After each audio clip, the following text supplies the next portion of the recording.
विजेडी धर्मगढ़ प्रार्थी पुष्पेन्द्र सिंहदेव जोरदार प्रचार निर्वाचन मंडलीर कोकसरा ब्लॉक रे विभिन्न पंचायत रे दलीय समर्थकों पहुंची प्रचार कर पुष्पेन्द्र सिंहदेव प्रचार समय गाँव युवक युवती मिसी संबलपुरी गीत में नाचुवार नजर आसी निर्वाचन में उभय लोकसभा और विधानसभा संख्यारे भोट देवाक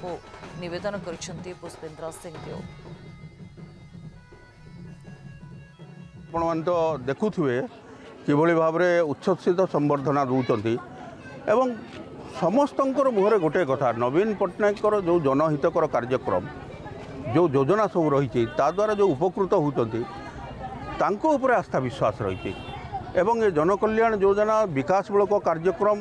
ताकू ही आम विकास प्रसंग करी विकास को गोटे मुद्दा करी आम निर्वाचन लड़ुचु। विरोधी दल जहाँ कहतु समस्त आशा भरोसा नवीन पट्टनायक रही समस्ते नवीन पट्टनायक को आशीर्वाद करेंगे षष्ठ थर पर माननीय मुख्यमंत्री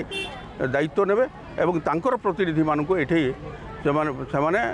प्रतिनिधि भाव में भोट देवे और जययुक्त करेंगे।